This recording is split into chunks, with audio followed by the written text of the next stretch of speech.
नमस्कार दोस्तों, स्वागत है आप सभी लोगों का। हमारा यहाँ पे उद्देश्य लूसेंट को सिर्फ पढ़ना नहीं बल्कि उसको याद करवाना है।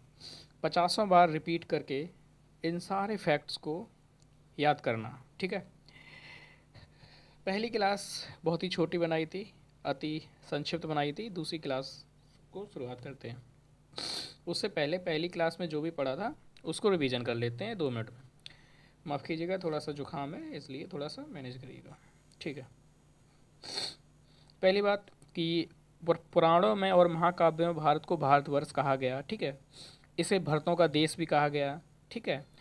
आर्यवर्त था, ठीक है, भरत कबीला था, उसके लोगों से भरत भारतवर्ष कहलाया, ठीक है। ऋग्वेद में इसका उल्लेख है, ठीक है, इस नाम का। जम्बूद्वीप के भी नाम से इसे जाना जाता है, ठीक है। अब बात करें कि हिंदू किसने कहा, तो जो ईरानी लोग थे, जो पर्सिया के लोग थे, पर्शिया के लोग थे, वो सिंधु को हिंदू कहते थे, ठीक है। वो सा को हा कहते थे और धा को दा कहते थे, तो हिंदू कह दिया उन्होंने, ठीक है। और हिंदुस्तान सबसे पहले कहा अरब के लोगों ने, अरब के लोग थे, इन्होंने हिंदुस्तान कहा, ओके। इंडिया किसने कहा, इंडिया यूनानी भाषा के जो लोग थे, यूनानी लोग थे, उन लोगों का, ठीक है। अब आगे देखते हैं क्या इंपॉर्टेंट है। 5 प्रकार की कुल मिलाकर के प्रजाति इंडिया में पाई जाती हैं। कौन कौन सी हैं? Proto australoid, okay, paleo, Mediterranean, caucasoid, negroid, mongoloid, okay. अगला है कि इतिहास को सबसे पहले 3 भागों में किसने बांटा था, उसका नाम था क्रिस्टोफर सेलियरस, ठीक है। ये डेट इंपॉर्टेंट नहीं है, ओके। अब आगे चलते हैं, धर्म ग्रंथ देखते हैं। जो सब प्राचीन जो ग्रंथ है वो है आपके वेद। इसके संकलन करता है महर्षि कृष्ण देवपायन वेदव्यास। इनका पूरा नाम का मतलब क्या है ये भी कल बताया था, ठीक है। 4 वेद है कुल मिलाकर, ऋग्वेद, यजुर्वेद, सामवेद और अथर्ववेद, और सभी को मिला दे तो इन्हें क्या कहते हैं, संहिता कहते हैं, ओके। ऋग्वेद की बात करें, ऋचाओं के क्रमबद्ध जो अध्ययन है उसके ज्ञान को हम ऋग्वेद कहते हैं। इसमें कुल मिलाकर 10 मंडल हैं, ये याद रखना। सूक्त हैं 10-28 लगभग, ठीक है, ये याद रखना। इसमें राजनीतिक प्रणाली, इतिहास, ईश्वर की महिमा, ये सब 8 लोगों की बात की गई, जैसे कि सभा में क्या होता था, समितियों में क्या होता था, उनकी व्यवस्थाएं क्या करती थी, ये सारा उल्लेख इसमें दिया गया है। तो कितने मंडल हैं? 10 मंडल हैं, ओके। इसके जो तीसरा मंडल है, ठीक है, तीसरे मंडल में गायत्री मंत्र दिया गया है, ठीक है। तीसरे मंडल में गायत्री मंत्र है। इसकी रचना किसने की? विश्वामित्र ने की थी। और ये किसको समर्पित है? सविता को। सविता क्या है? सूर्य देवता होते हैं, उगता हुआ सूर्य होता है, उसे सविता कहते हैं, ठीक है। तो उनको समर्पित है। और जो 9वां मंडल है, 9वां, वो जो सोम देवता है, ये वनस्पति के देवता हैं, ठीक है, वनस्पति, इनको समर्पित है। तो तीसरे मंडल सूर्य देवता सावित्री को समर्पित है और 9वां है सोम को, ओके। आगे चलते हैं। 8वें मंडल की हस्तलिखित रचनाओं को खिल कहा जाता है, ये भी पढ़ चुके हैं आप। ऋग्वेद का सबसे बड़ा मंडल 10वां मंडल है। इसके जो पुरुष सूक्त है उसमें वर्ण व्यवस्था का उल्लेख किया गया है कि समाज स्पष्ट 2 वर्णों में विभाजित था। यहाँ पे दिया गया है, देख लीजिए आप। चतुष्वर्ण समाज की कल्पना का स्रोत पुरुष सूक्त है, ठीक है, 10वां मंडल, ओके। इसी में कहा गया है कि जो मनुष्य है उस ब्रह्मा के मुख से जो पैदा हुए वो ब्राह्मण हैं, ठीक है। और भुजाओं से हुए वो उन्हें क्षत्रिय कहा गया, जंघाओं से उनको वैश्य कहा गया, चरणों से उनको शूद्र कहा गया, ठीक। और अगन्या ये गाय के लिए शब्द का प्रयोग किया गया था, ठीक है, ओके। ये तो आपने देखा ही बीसी क्या होता है और एडी क्या होता है। बीसी का मतलब जो ईसा मसीह है, ठीक है, ईसा मसीह जो थे इनके जन्म से पहले का समय है, ठीक है। और एडी है ईसा मसीह के जन्म के बाद का समय, ओके। वामन अवतार ये आपने देख लिया था। जो सर्वाधिक जो ऋग्वेद में इंद्र के लिए जो रचनाएं की गई हैं, सबसे ज़्यादा मंत्र इनके लिए 250 और 200 अग्नि के लिए है, ठीक है। यजुर्वेद से शुरू करते हैं। इसके जो पाठ करते हैं उनको कहते हैं अधर्व्यू, अधर्व्यू, ठीक है। यजुर्वेद के पाठकर्ता कौन है? जो बोलते हैं उसका गायन करते हैं, अधर्व्यू, ठीक है। इसमें क्या है? इसमें है आपकी जो बलि होती है उस समय जो मंत्र होते हैं उनके अनुपालन करने वाले नियम दिए जाते हैं। यज्ञ वगैरह के दौरान जो भी नियम होते हैं, मंत्र होते हैं, उनका उल्लेख है। अधर्व्यू कहते हैं इसके पाठनकर्ता को, ठीक है। यजुर्वेद में ये देखिए यज्ञों के नियम और विधि विधानों का संकलन है। बलिदान कैसे दिया जाएगा, है ना, ये सब दिया गया है। और ये एकमात्र वेद है जिस जो गद्य और पद्य दोनों में है, ठीक है, गद्य में भी है और पद्य में भी है, दोनों में है, ठीक है।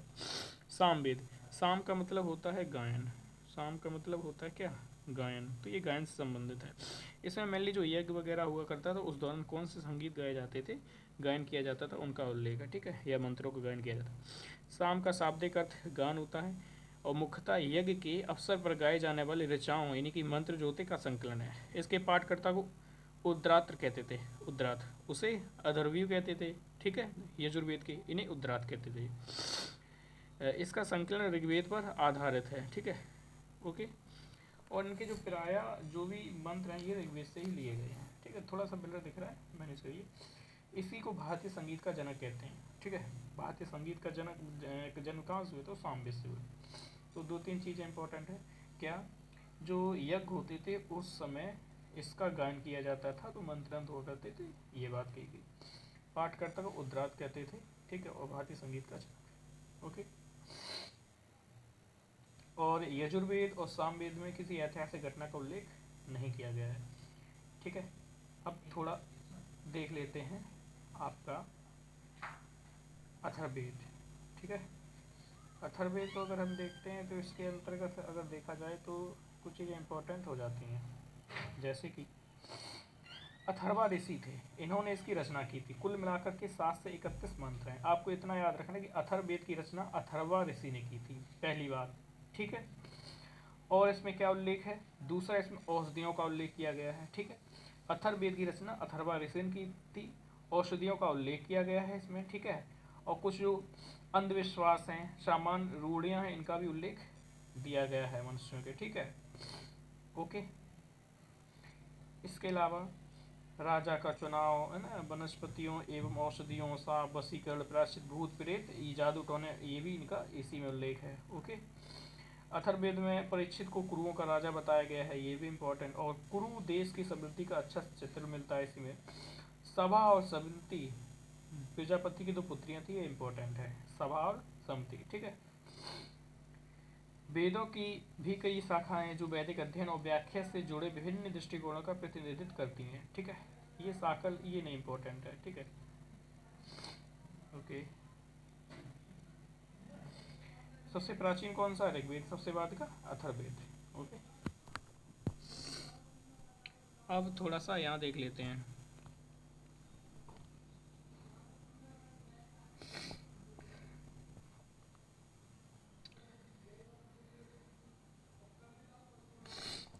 ब्राह्मण, आरण्यक, उपनिषद, ठीक है। ब्राह्मण का मतलब क्या है, देखिए यहाँ ब्राह्मण शब्द लिखा है तो इसका मतलब किसी जाति या किसी वर्ण से नहीं है। ब्राह्मण शब्द का प्रयोग सबसे पहले इसलिए किया जाता है जो ब्रह्म को जान लेते थे, जो ब्रह्म में ही एकाकी हो जाते थे, लीन हो जाते थे, आत्मसात कर लेते, तो उन्हें ब्राह्मण कहते थे, ठीक है। आजकल के जो हैं उससे मतलब नहीं है, ये तो उसका बुरा रूप है, ठीक है। तो ब्राह्मण कहते हैं। अरण्यक होता थे जो वनों में लिखे जाते थे वो। उपनिषद तो ये दर्शन शास्त्र से संबंधित होते थे। तो संहिता के पश्चात, संहिता मतलब चारों वेद के बाद ब्राह्मणों, अरण्यकों तथा उपनिषदों का स्थान है, ठीक है। इनसे उत्तर वैदिक कालीन समाज की और संस्कृति के विषय में बहुत सारी जानकारी मिलती है। ब्राह्मण ग्रंथ वैदिक संहिता की व्याख्या करने के लिए गद्य में लिखे गए हैं, क्योंकि जो वेद हुए थे वो पद्य में लिखे गए थे, इस कारण से उनको हर एक आम इंसान नहीं पढ़ सकता था, इसलिए उनको आसान बनाने के लिए गद्य में उनको भाष्य किया गया था, उन्हीं को ब्राह्मण ग्रंथ कहा गया, ठीक है। प्रत्येक संहिता के लिए अलग अलग ब्राह्मण ग्रंथ हैं जिसे सारणी में दिया गया, मतलब हर एक जो भी ग्रंथ था यानी कि वेद थे वो टफ थे, उनको इजी रूप में लोग समझ सकें, आम जनमानस समझ सके, तो उनको ब्राह्मण के रूप में कन्वर्ट किया गया, ठीक है। तो इसमें क्या है, इन ब्राह्मण ग्रंथों से हमें परीक्षित के बाद और बिंबिसार के पूर्व की घटनाओं का भी बोध होता है, ठीक है। ऐत्रेय में राजस्व के नियम और कुछ प्राचीन देवताओं के भी नाम दिए गए हैं। शतपथ में गांधार हुआ, शल हुआ, कैकेयी, कुरु, पांचाल, कौशल, विदे आदि राजाओं का उल्लेख मिलता है। और ऋग्वेद के बाद शतपथ ब्राह्मण का स्थान आता है और अरण्यक में यज्ञ से जुड़े कर्मकांडों को दार्शनिक को प्रतीकात्मक अभिव्यक्ति है। खैर ये चार इंपॉर्टेंट हैं। पहला है ऋग्वेद। ऋग्वेद का है ऐत्रेय और कौशितकी, ऐत्रेय और कौशिकी। यजुर्वेद का है तैतरीय और शतपथ। सामवेद का है पंचविश, ठीक है, और अथर्ववेद का है गोपथ। अथर्ववेद का केवल एक पेयर करा हुआ है गोपथ, और अन्य के कई कई कई सारे हैं, ठीक है, यहाँ पर मैंने दे दिए गए हैं। अथर्ववेद का गोपथ है और सामवेद का पंचविश है, ठीक है। ऐसे मान लीजिए साम यानी कि गायन होता है, गायन में मदरा भी पी जाती है, ठीक है। जब लोग मदरा पीते हैं तो उसकी तुलना विष से ही की जाती है, क्योंकि वो सब बर्बाद कर देती है, ठीक है। तो साम यहाँ पे पंचविश किया जाएगा। अथर्ववेद, अथर्व यानी कि अर्थ की बात कर दें, अर्थ यहाँ पे है गो, गौ, गौ मीन्स गाय माता। तो गाय माता जो भी है, जो अर्थ का ही सोर्स एक प्रकार से मानी जाती है, ठीक है। और ये दो देख लीजिएगा, एक ऋग्वेद का ऐत्रेय और कौशिकी, यजुर्वेद का तैतरीय और शतपथ, ठीक है।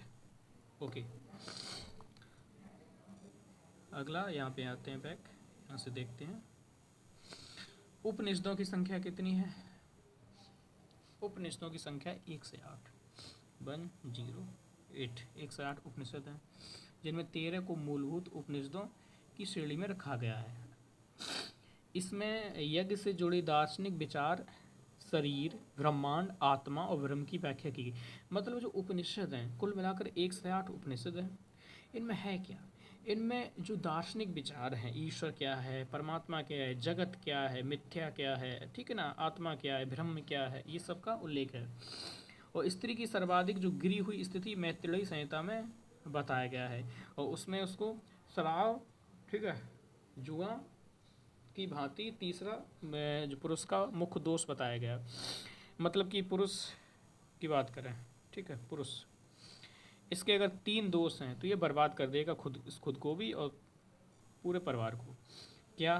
पहला जुआ का शौक, दूसरा क्या हुआ, शराब, और तीसरा शौक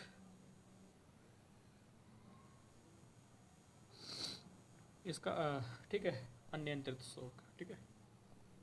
अगला क्या है, सतपथ, जो ब्राह्मण में स्त्री को पुरुष की अर्धांगिनी कहा गया है, सतपथ ब्राह्मण, ठीक है, सतपथ। जवालोपनिषद जो है ना, ये भी उपनिषद है, इसमें चारों आश्रम का पहली बार उल्लेख मिलता है, 4 आश्रम, ठीक है।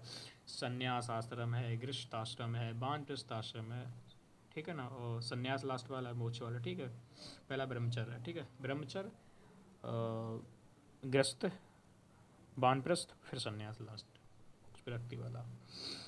सबसे प्राचीन और प्रामाणिक जो मनुस्मृति है उसको माना जाता है, और शुंग काल में इसका ग्रंथ लिखा गया था। नारद मुनि गुप्त युग के विषय में जानकारी प्रदान करते हैं, ठीक है। अब वेदांग देख लेते हैं, वेदांग क्या होता है। वेदों के अंग को वेदांग कहते हैं, ठीक है। वेदांग कुल मिलाकर के कितने हैं, 6। शिक्षा, कल्प, निरुक्त, व्याकरण, छंद, ज्योतिष, ये सब कितने, 6 वेदांग हैं। एक है शिक्षा, शिक्षा किस लिए, शुद्ध उच्चारण किया जा सके। एक कल्प है, ठीक, कर्मकांडीय विधि बताई गई हैं। एक है निरुक्त, निरुक्त में शब्दों की व्युत्पत्ति का शास्त्र बताया गया, व्याकरण है। फिर छंद है, फिर ज्योतिष है, ठीक है। शिक्षा, कल्प, निरुक्त, व्याकरण, छंद, ठीक है, और ज्योतिष। वैदिक साहित्य को अक्षुण बनाए रखने के लिए सूत्र साहित्य निर्णय किया गया, जैसे स्रोत सूत्र, गृह सूत्र, धर्म सूत्र इत्यादि, ठीक है। प्रमुख सूत्रकारों में गौतम बोधायन, आपस्तंभ, वशिष्ठ आदि ये स्पेशल रूप से उल्लेखनीय है। गौतम जो है सूत्रों में गौतम धर्म सूत्र के सबसे प्राचीन माने गए हैं। ओके, इनको बार बार देखना, बार बार बताएंगे ताकि आपको सारी चीज़ें याद हो जाएंगी। थोड़ा टफ सेक्शन है ये, ठीक है, तो घबराइए मत। पुराण की बात करें तो कुल मिलाकर इनकी संख्या कितनी, 18 बताई गई है। इसमें राजवंशावली, जो भी राजवंश हुए उनकी राजवंशावली, उनका जो इतिहास है, हिस्ट्री है, घटनाएं हैं, ठीक है, घटनाएं, इनका उल्लेख किया गया है। जैसे कि भारतीय ऐतिहासिक कथाओं का सबसे अच्छा क्रमबद्ध विवरण पुराणों में मिलता है। इसके रचयिता लोमहर्ष थे, उनके पुत्र थे उग्रश्रवा। इन लोगों ने, दोनों ने पूरा किया था। लोमहर्ष ने लिखे हैं और उसके बाद में वो उनका देहांत हो गया, तो उग्रश्रवा उनके पुत्र, उन्होंने पूरा किया। 18 संख्या है और इनमें से केवल 5 यानी मत्स्य, वायु, विष्णु, ब्राह्मण और भागवत ही में राजाओं की वंशावलियाँ पाई जाती हैं। देखो, विष्णु पुराण की बात करें मौर्य वंश से संबंधित है, मत्स्य पुराण की बात करें आंध्र सातवाहन है, वायु पुराण गुप्त वंश से संबंधित है। पुराणों में मत्स्य पुराण सबसे प्राचीन भी है और सबसे प्रामाणिक भी है। अधिकतर पुराण सरल संस्कृत श्लोक में लिखे गए हैं। स्त्रियां तथा शूद्रों जिन्हें वेद पढ़ने की अनुमति नहीं थी वे भी पुराण सुन सकते थे। पुराणों का पाठ जो पुजारी होते थे मंदिर में करते थे। मतलब पुराणों का पाठ मंदिरों में पुजारियों के द्वारा किया जाता था। स्त्रियों को अधिकार नहीं था कि वेद पढ़ लें, न ही शूद्रों को। लेकिन हाँ, और पुराण वगैरह का भी पढ़ने का अधिकार उनको नहीं था। हाँ, वो सुन सकते थे। ठीक। अब आगे जैन, बौद्ध और अन्य साहित्य जरा सा एलिमेंटल में देख लीजिए। जातक में बुद्ध के पूर्व जन्म की कहानियाँ का उल्लेख किया गया है। हीनयान का प्रमुख ग्रंथ कथावस्तु है, जिसमें महात्मा बुद्ध का जीवन चरित्र अनेक कथानकों के साथ वर्णित है। जैन साहित्य को आगम कहा जाता है। जैन धर्म का प्रारंभिक इतिहास कल्प सूत्र से ज्ञात होता है। जैन ग्रंथ भगवती सूत्र में महावीर के जीवन कृत्यों और अन्य समकालिकों के साथ उनके संबंधों का विवरण मिलता है। अर्थशास्त्र के लेखक कौन है? चाणक्य, जैसे कौटिल्य, विष्णुगुप्त भी कहते हैं। 15 अधिकरण हैं और 150 प्रकरण में विभाजित किया गया। इसके जो संकलन करता है उनका नाम है शास्त्री, डॉक्टर शाम शास्त्री। इकट्ठा करके उसको बनाया था। संस्कृत साहित्य में ऐतिहासिक घटनाओं को क्रमबद्ध लिखने का सर्वप्रथम प्रयास कल्लड़ के द्वारा किया गया। उन्होंने लिखी थी राज तरंगड़ी। इसमें कुल मिलाकर 8 सर्ग थे। ठीक है, या हैं। ये बीपीएससी में भी क्वेश्चन पूछा, कितने सर्ग थे? 8 सर्ग थे। ठीक है, और राजाओं की नदी इसका मतलब है, जिन्हें तरंगों की संज्ञा दी गई। इस प्रारंभ से 12वीं सदी तक के कश्मीर के शासकों का इतिहास मिलता है। अरबों की सिंध विजय का वृत्तांत चचनामा में है। लेखक कौन है? अली अहमद। आज की क्लास यहीं पे विराम देते हैं और अगली क्लास को आगे बढ़ाएंगे अगले दिन। ठीक है, जय हिंद, नमस्कार।